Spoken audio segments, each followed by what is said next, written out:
Fala, Carlos, tudo bem? Como é que você tá? Tudo ótimo. Seja bem-vindo aí ao nosso podcast.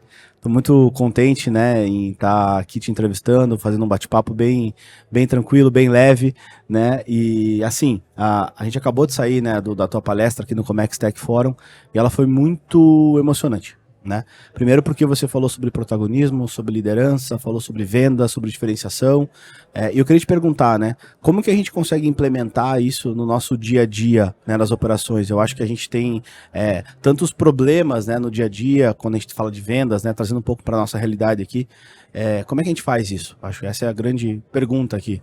Ótima pergunta, ótima pergunta. Em primeiro lugar, parabéns pelo evento, adorei estar aqui. Já conheço vocês de longa data, do sucesso, da disrupção no mercado, que de certa forma vocês também estão conduzindo e liderando, né? Sim. Tem caminhos, né? Não tem uma verdade absoluta. Tem um lado que eu gosto de falar sempre, que é a gente tratar adulto como adulto. Perfeito. Então eu vejo muita liderança não tratando os times como adulto. Tratar como adulto é falar a verdade, é encarar a verdade. E por que eu falo isso? Porque eu vejo muita liderança não preparada, desabafando com o time ao invés de suportar o time, de direcionar o time. Então, existe um lado disso. Existe outro lado, que é o que a gente talvez tentou provocar mais na palestra, que é do protagonismo, é o quanto a gente está preso a modelos que até pouco tempo atrás eram os modelos, mas que eles radicalmente foram modificados nos últimos anos. Sim. Né? Eu estava comentando com o pessoal, a gente vem de uma sociedade que nos últimos 20 anos, 57 marcas, elas foram tão líderes que elas ficaram associadas às categorias de produto. Caramba. Eu não vou aqui verbalizar a marca, até para a gente não fazer um marketing, mas o fato é que hoje só 14 continuam líderes. Ou seja, nos últimos 20 anos o mercado mudou muito. E eu vejo que as lideranças, elas, talvez por um certo receio de apostar, de arriscar, o que eu chamei de escolher vencer, né? Sim. Elas acabam não se propondo ao novo ou não se propondo, muitas vezes, a escutar as pessoas. Porque no final do dia, a gente está falando do quê? A gente está falando do mercado novo, onde as pessoas têm mais opções, elas escolhem, seja B2C, seja B2B, e quem consegue ter mais atenção, gerar mais confiança, gerar mais diferencial, vence. Perfeito. Então é aí, cara. A gente precisa se provar todo dia. Todo dia as pessoas estão esperando que eu atenda mais a expectativa delas. E as pessoas, elas confundem bastante, né? Eu vou vender para B2B, é uma forma, para B2C é outra forma, como se do lado do B2B não fosse humano contra humano, né? Então, todos nós aqui compramos de outras empresas e a gente conseguir construir essa relação, eu acho que é o mais importante, né? Tu tem uma experiência que nem a minha, né? Quantas vezes na vida a gente já escutou executivos de empresas que a gente está se relacionando dizer, a empresa decidiu por tal coisa. Existe um ser empresa? Não. A empresa é a soma de quem está verbalizando por ela. Então, já começa aí, entendeu? Sim. Já começa o receio de como se comunicar. E o B2B, a gente vou fazer uma provocação, até que a inteligência artificial tem trazido muito. Tu concorda, Alan, que a gente vem numa indústria que as pessoas foram ensinadas a contratar executivos usando metodologias. Por exemplo, uma delas, o DISC, né? Perfeito. Se você é dominante, influente, estável, conforme. Bem, não é o caso eu explicar o que é, mas só para explicar para as pessoas que estão nos ouvindo, no final do dia, cada um de nós tem um comportamento que é mais em destaque. Então, obviamente, dependendo a área da empresa que eu quero, eu contrato uma pessoa que é mais forte, mais burocrática, ela é mais baseada em conservador e assim por diante. O que as pessoas não olham é que esse mesmo comportamento que tu tem para liderar é o mesmo que tu tem para comprar. Sim. Então, o dominante compra como? Rápido, escassez. Perfeito. O influente compra como? Experiência. O conservador compra como? Garantia. Prova social. Então, olha o mundo de oportunidade que tem hoje com a tecnologia para ajudar as empresas a vender mais, mas não se percebe porque ninguém puxa isso, né? E eu acho muito interessante que você tá trazendo para nós, porque assim, são poucas empresas que eu vejo, tá, que conseguem, primeiro, fazer uma análise de DISC dos seus, tanto vendedores quanto também dos seus clientes, e depois disso ter um processo comercial. Né? E aí eu faço uma segunda pergunta, né? Como a gente consegue estruturar um processo comercial, tá, com essas ferramentas, e quais são as dificuldades que você já passou, já vivenciou em implementação de processo comercial com grandes times que você liderou, né? A nossa provocação da pergunta anterior, que a gente está falando do DISC, era o como ser diferente, o como a gente poder propor o novo, de como ter mais resultado, e assim, a confusão que se tem se é pessoa jurídica ou física. O que a gente está falando todo mundo é humano, certo? Temos um exemplo claro agora. Quando eu volto na estruturação de times, a forma de vender, o grande desafio de vendas até então foi sempre escala. Perfeito. Porque se tu parar para pensar, vendas acontece desde sempre. Sim. São pessoas se posicionando, usando os canais que tinham disponíveis. Hoje a gente tem canais como internet, a gente tem canais como podcast, enfim, tem várias formas de disseminar opiniões, posicionamentos que nos ajudam a conseguir a atenção das pessoas que eventualmente podem comprar um produto ou serviço. A dificuldade que eu vejo hoje em dia, ela não está na tecnologia. Nunca teve tanta tecnologia disponível. Sim. Cara, com a inteligência artificial, tu consegue com 2 perguntas descobrir se alguém é dominante ou influente. Caramba. Hoje em dia evoluiu muito. O problema é se desprender do modelo antigo, que era de ser interesseiro, e entender que o modelo hoje da vida é ser interessante. Sim. Se você não é interessante, cara, ninguém vai falar contigo. Não vai. Não vai Não falar tem contigo. E então ser interessante é perguntar mais. Então o que eu vejo de dificuldade de times de venda? São as pessoas não entender que elas têm que servir o cliente e não atender o cliente. Perfeito. Uma vez que tu tem pessoas que entenderam que servir a cultura, meu amigo, com a tecnologia que tem, é impossível não dar resultado. Sim, sim. Se eu te perguntar, o Alan é um cara interessante? É. Pronto, cara. Olha a opinião que eu já tenho de ti. Perfeito. Eu vou abdicar do interessante por um interesseiro? Óbvio que não. Não tem como, né? Então essa é a provocação que o pessoal não se faz. O pessoal fica buscando atalhos. O pessoal fica achando assim, agora eu consegui um software que busca telefone de clientes que ninguém sabe e de posse disso eu vou ter mais vendas. Será? Sim. Não vai, Será? né? É. Que geração de valor tu tá tendo? Sim. Né? Enfim. Sim. Eu acho muito importante, assim, né? A gente, quando vai formar um time de vendas, a gente sempre, normalmente, né, tende a olhar o lado técnico, né? O que você está me trazendo aqui talvez o comportamento, né, seja algo mais relevante do que a parte técnica, tá? Ou não. Eu concordo sim. A parte técnica é super importante. Ela não é o todo, mas ela é super importante. Sim. O que eu quero só trazer quando eu falo do ser interessante Sim. é que, vou te dar um exemplo. Tá. O que tipicamente um líder de vendas cobra de um vendedor? Venda. Resultado, venda. Então imagina o seguinte, Vai fechar quanto semana que vem. Contratei o Alan para minha empresa hoje. Perfeito. Tá? O Alan entrou. Primeira semana a gente se abraça lá para almoçar, segunda semana ninguém te pressiona, a terceira tá tudo certo, a quarta semana eu olho para ti e digo, e aí Alan, tem negócio? Aí o Alan disse, ai, tô me cobrando. Na quinta semana, o Alan não tem negócio ainda, eu dou uma porrada no Alan. Alan, o que é isso? Tá achando que tá no shopping? Aí o Alan entende, olhando o comportamento da empresa, que se eu não tenho negócio, eu apanho. Se eu tenho e não fecho, eu apanho menos. Logo, é melhor ter negócio, mesmo que não é bom, ou que não existe, eu tô meio que suportando porque eu quero, porque é assim que a empresa quer. Então, logo a empresa criou uma cultura onde ela não está servindo, ela está sendo interesseira, como exemplo, e está trabalhando de forma errada os clientes. Não de maneira como os clientes gostariam de ser, e sim de acordo com uma empresa cobra. Sim. Agora, se eu te cobro trabalho, eu digo, eu quero todo dia, Alan, que tu fale com 10 clientes no telefone. Sim. Se essa é a moeda 1, tu não vai me mentir, tu não vai se mentir e tu não vai ser interesseiro com o cliente, porque eu tô te cobrando só trabalho. Venda é a consequência do trabalho. Perfeito. Então aqui começa a mudar o joio do trigo. Mas são, assim, com certeza isso é bem diferente e é um paradigma que você está trazendo que eu vejo poucas pessoas implementando isso. Poucas. Né? Não estou dizendo que... Gente, venda é vender. Sim. Não adianta ter um vendedor que faz 10 reuniões por dia e não vende. Mas aí é o segundo problema. O problema principal é que eu confundo as pessoas que trabalham pouco versus as que trabalham muito pelo resultado. E uma empresa ela é o reflexo do empenho das pessoas, da cultura, de ser interessante. Então, é que na verdade, assim, vender o mundo real tem menos apelo do que vender a riqueza, né? Sim. Sempre, então o pessoal vende atalho, as pessoas querem atalho, as pessoas querem coisas mais simples. E infelizmente não se forma pessoas em vendas. Né? É a vida que forma a grande maioria. Então, mas no final do dia todo mundo precisa vender. Boa. Liderança é venda, não é? Sim. Pô, o teu trabalho todo dia, por mais que tu lidera a operação de venda e marketing, no final do dia, tu também tá vendendo a tua ideia, tá vendendo o projeto da companhia, né? Então, tanto internamente quanto externamente. Tu tá sendo interessante. Sim, perfeito. Entendeu? Não quer dizer que não tenha pace de venda, quer dizer que a moeda mais importante é a pessoa seguir o objetivo principal que é o trabalho. Entendi. Legal, muito bom. Me conta uma coisa, você trabalhou com vendas já há mais de 20 anos, né? Então liderou times pequenos, tamanho, médios, grandes. Na tua visão, quais foram teus 3 pontos de maior dor que você teve em lideranças de time grandes? Assim, tanto vendas internas quanto vendas externas, né? Você liderou times que eram times de rua, né? De field sales, que a gente chama aqui, como inside sales, né? Tanto inbound quanto outbound. Quais são, talvez, as maiores dificuldades? 3 maiores dificuldades que você enfrentou na tua carreira profissional liderando esses times? existe uma dificuldade que se tu tem tempo, tu até supera, que é cultural. Ou seja, tu tem uma visão de como fazer as coisas. Perfeito. E se tu é um pouco diferente do que a maioria, eu acabei de fazer uma provocação que não é trivial, Sim. tu precisa de um pouco tempo para provar para as pessoas que a tua opinião é correta. Então, eu senti uma grande dificuldade na minha carreira de empresas de um modelo, empresas que primavam pelo assédio, primavam pela cobrança de venda, primavam por este modelo, eu querer ter outro modelo. Aí tu me pergunta, pô, mas aquelas empresas não vendiam? Vende muito.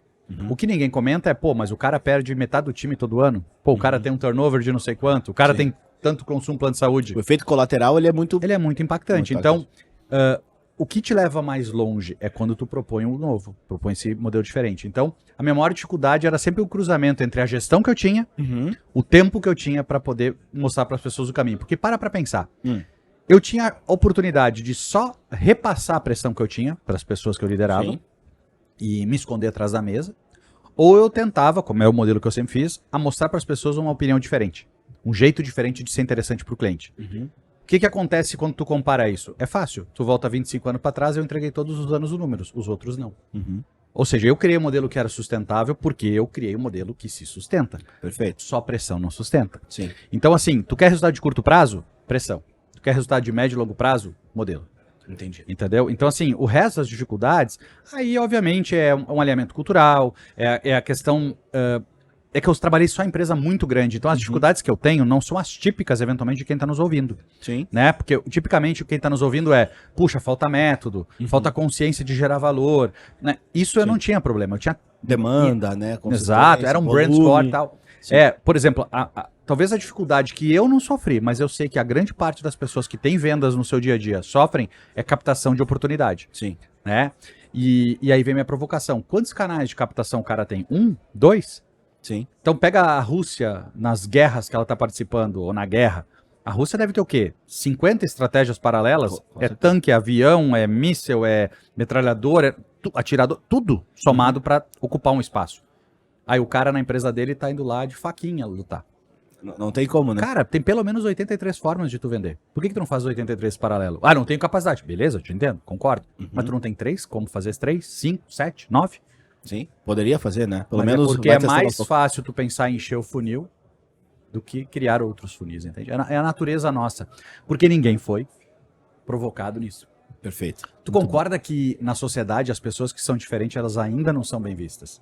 Você é o estranho, você é o... Mas isso é de geração a geração, né? A gente sempre foi acostumado, não vou dizer acostumado, mas talvez educado, de uma forma que você perguntar demais, por exemplo, atrapalha a sala de aula. Exatamente. Você perguntar demais pro seu colega, você tá me atrapalhando, né? E, na você verdade, fazer uma pergunta pro professor que te deixa ele numa situação desconfortável, o que vão dizer?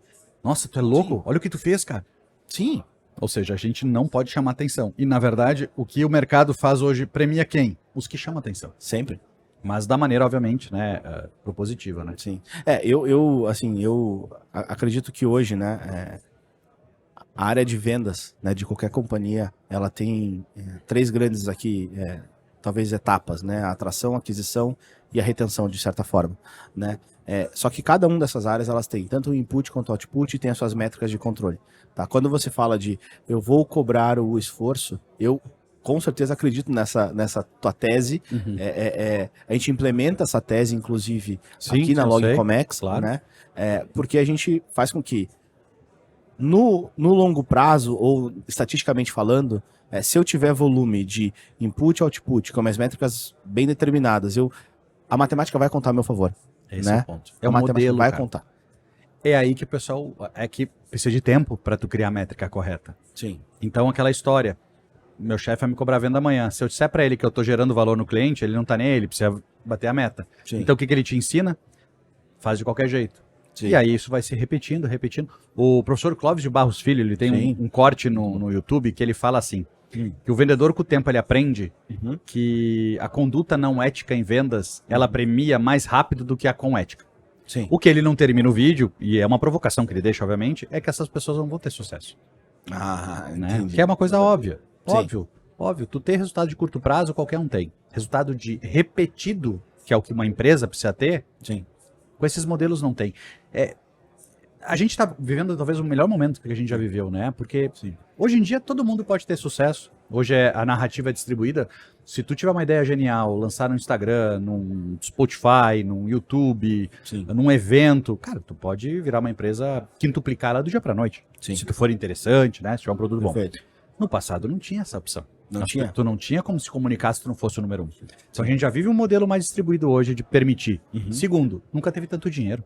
Sim. A gente dobrou o dinheiro em circulação nos últimos 4 anos. Perfeito. Perfeito. Pô, olha que oportunidade maravilhosa. Agora, exige outras aptidões que até então não foram ensinadas ou motivadas a fazer, né? Esses dias eu estava com um grupo de executivos conversando e eu estava dizendo para eles assim, quando alguém chegar para ti e te diz assim, cara, a gente precisa crescer 20% vendas, o que naturalmente as pessoas pensam? Nossa, eu preciso de 20% mais demanda. Sim. Elas é natural. Natural. Né? Não, o média, né? A média pensa assim, e não tá errado, é um caminho. Sim. Mas outro caminho de aumentar 20% a venda não era aumentar 3% o preço, melhorar 2% o churn, reduzir não sei o quê, ou seja, quebrar o desafio em pequenas partes, ela se torna mais inteligente do que trabalhar apenas num ponto grande. Não quer dizer que aquele ponto também não precisa ser grande. Sim. Um desafio que eu falo sempre ao empresário é, cara, se tu melhorar 1% cada métrica da tua empresa durante um ano, não tem como tu não crescer 20% em lucro. 1%. 1%. Se tu aumentar 1% E qual o racional? Né? O racional porque o racional... E qual o final desses 12 meses com esse 1%? Pensa assim, tu chegar pro Alan e dizer, Alan, precisa crescer 25% de venda esse ano. Cara, tu vai pensar, Sim, tu vai sofrer. Vai ser complexo. Vai ter que achar canal novo. Sim. Produto, oferta. Aumentar time, né? Isso. E que é super válido. Não tô dizendo que a gente tem que abdicar disso, mas imagina eu simplificar. Sim. Alan, só tem que crescer 1% o preço esse ano. 1% o ticket médio, né, que é o preço, 1% a frequência dos clientes, e eu quero que tu diminua em 1% o churn. Então esse é o Alan que é vendas. O time de marketing, vou dizer, cara, tu precisa aumentar 1% a base orgânica, 1% a base paga, melhorar 1% a atenção, melhorar 1% a conversão. Tá bom. Aí eu vou num cara de financeiro e digo, ó, tu tem que melhorar 1% o custo variável e 1% o custo fixo. Certo? Se eu fizer isso, eu duvido que tu não cresça 30%. E qual é imagina o cara chegar em casa, a meta esse ano é melhorar 1% o ano inteiro o meu trabalho base. Pô, parece óbvio. Praticamente ganho. Eu convido qualquer empresário, planilha toda a tua empresa, indicador, melhora 1% cada uma dessas e olha quanto vai melhorar o lucro. É assustador. 1%. Porque as pessoas não entendem o que toda esteira. Esse é o ponto. Em todas as áreas compostas. Porque é exponencial, né? É um ganho exponencial. Se eu vou melhorando 1% em vários lugares, é 1% elevado a X oportunidades. Sim. Essa é a provocação que eu falo, mostrando que a gente foi acostumado a só pegar e sair correndo. Sim. Foi ensinado a olha a situação, presta atenção no detalhe, né? E muito bom. A gente tem um mundo muito bom pela frente. Você falou um pouco desse 1%, né? De melhorar cada dia. Todas as áreas que são compostas, né? São conjuntas, né? Pro final. E aí me chamou a atenção que você usou a palavra métrica, né? Eu vou aproveitar esse gancho de perguntar para ti. Quais são as principais métricas, tá? Que você imagina numa área de vendas que fazem sentido e que são importantes?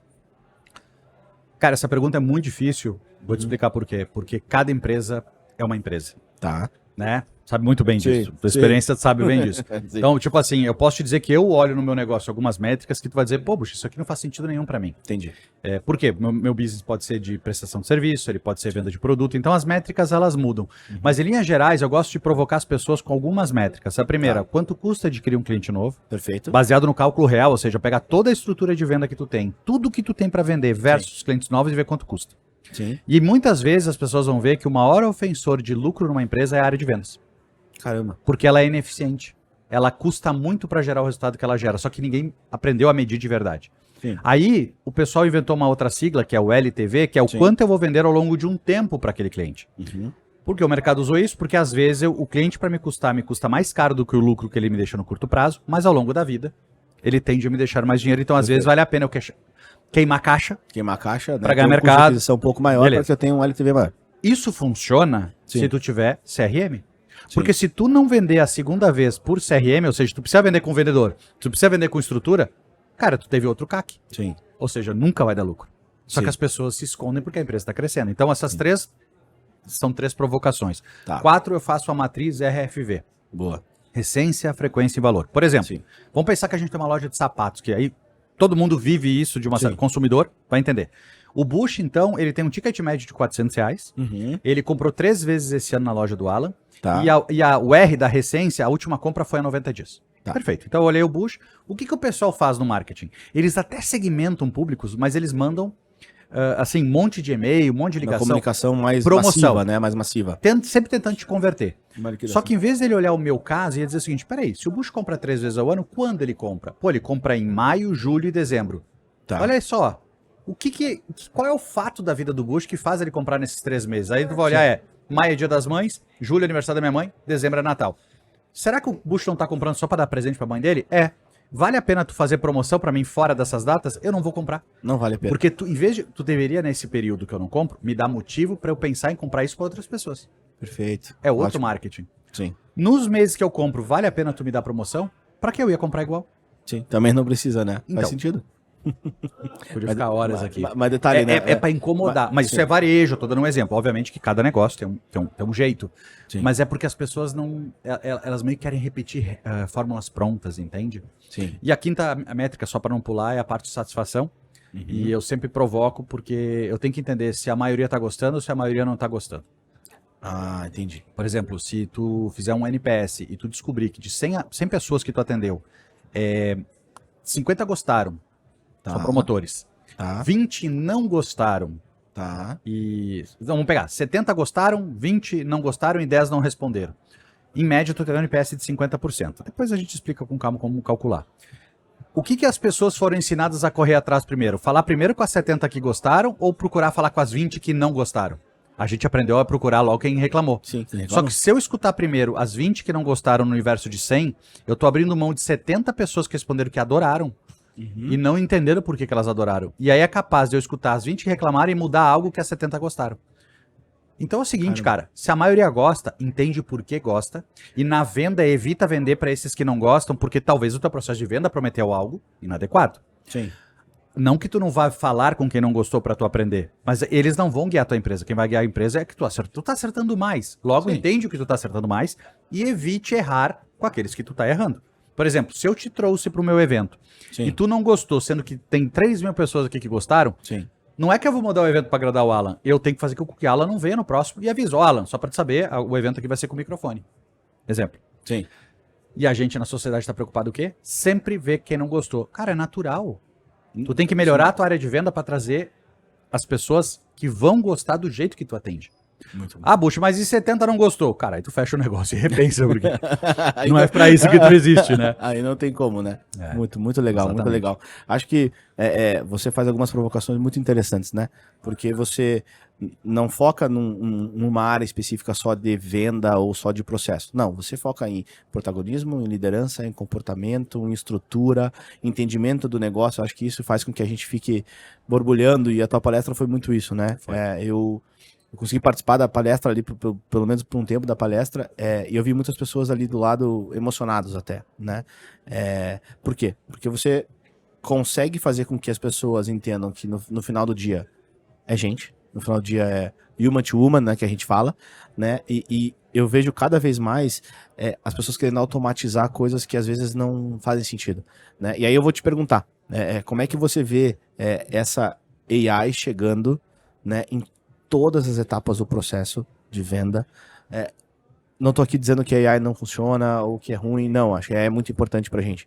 Mas como que você vai, na tua visão, na tua percepção, né? Como é que a gente vai coexistir, né? Se essa é a melhor palavra para isso. Então, acho ótimo. Em venda, em gestão de time, em cliente, em relação. Como é que vai coexistir a AI com isso? Tu concorda comigo, não sei se o meu ponto de vista é igual ao teu, que as pessoas compram, não importa o que, a gente compra quando a gente confia, quando a gente... Primeiro, a gente conseguiu... aquela empresa nos despertou atenção, a ponto de se mostrar interessante, né, pra gente querer comprar.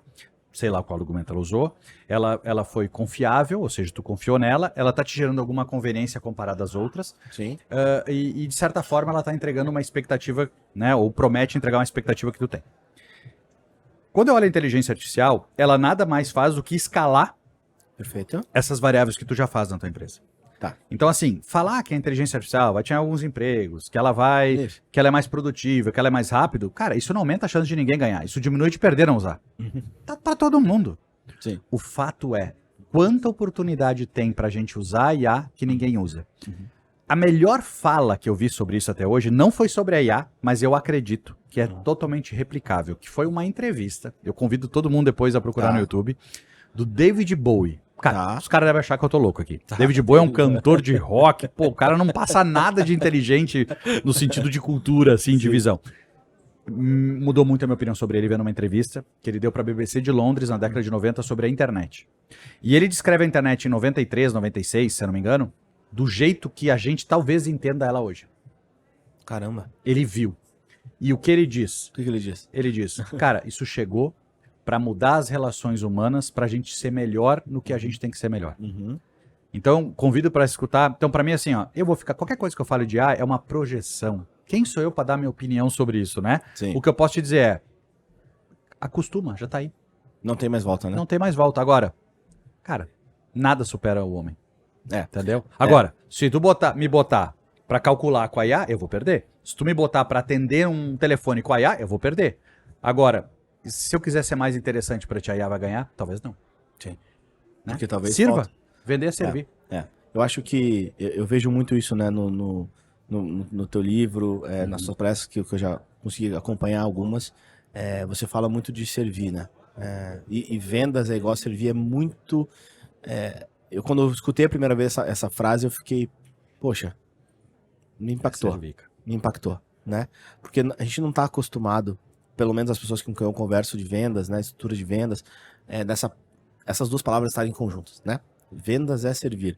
Normalmente as pessoas dizem, né, que o vendedor que fala, que gesticula, que tenta controlar a situação é o cara que mais tem chance de ter resultado, né? E na verdade talvez não seja. Não é. Tem um estudo que aponta que a maior parte dos vendedores são introspectivos, os de sucesso. Porque quando tu é introspectivo, tu escuta mais, tu percebe mais. Eu não estou dizendo que não é bom ser extrovertido. Cara, se eu pudesse escolher, eu penso com a experiência que eu tenho de vender, sendo extrovertido, talvez eu venderia mais. Mas quando tu é extrovertido, as coisas são mais fáceis, criar rapport, criar comunicação, e automaticamente tu escuta menos, tu quer servir menos. Sim. Tu tá sendo o que eu chamo de mais interesseiro do que interessante. Perfeito. Então essa é uma armadilha, porque tu acaba tendo uma vantagem. Porque concorda entre nós que a comunicação é uma das maiores vantagens que alguém pode ter? Sim, sem O dúvida. jeito que tu te comunica, pô, pode te posicionar muito diferente dos outros. Sim, sim. Então, é uma vantagem. Só que essa vantagem, pra quem não presta atenção, se torna o ponto cego, né? De não enxergar o que todo mundo tá aqui pra fazer, é servir. Cara, muito sensacional. Uma empresa serve pra servir alguém. Sim. Outra empresa ou não, é servir. E se todo mundo tivesse essa cabeça... Talvez as vendas seriam mais... As vendas já são assim, Correto, né? Elas já são assim. O que acontece é que muita gente cria processos que não são sustentáveis. Essa é que eu tenho que cuidar do que eu falo aqui, então. Tô mantendo um tom político aqui. Legal. Bush, tá acabando nosso tempo, mas assim, eu queria muito te agradecer. Você é uma pessoa muito especial, né? Você já tá com a gente na Log, já fez algumas palestras com a gente, né? Já falou bastante pro nosso time. Hoje você encantou muitas pessoas que estavam aqui, então eu tenho uma gratidão enorme por você. Fico muito contente de você estar participando aqui do nosso podcast, do nosso evento. Enfim, se quiser deixar alguma mensagem... Deixa uma mensagem que... É um pouco do que nós já conversamos muito, a gente felizmente se conhece há mais tempo, né, de outros carnavais, né, como a gente fala, o que é positivo para a gente ver o quanto o que a gente está aqui falando é verdadeiro. Sim. Eu não sou um palestrante, chegou aqui, tô te dando as minhas ideias, e tu não tá fazendo as perguntas ou tem um resultado que tu tem porque a gente se conhece há pouco tempo, a gente se conhece há muito tempo, exatamente. É uma dupla validação do que cada um fala, né? Então tem muito valor. E uma coisa que a gente sempre falava e passa para as pessoas é que eu acho que as pessoas elas têm que aprender, cara, serve. Aquilo que tu falou do servir é muito importante. E a segunda é o trabalho devolve. Muito bom. O trabalho devolve. Não é a frase minha do Jojo, mas eu sempre uso bom. Porque o trabalho devolve, cara. A gente pode passar o estresse que for, mas se você tem o princípio correto, vai devolver. Esforço, dedicação, método, vai vir. Muito bom. Muito obrigado pela oportunidade, tá? Um abraço, muito obrigado. Valeu.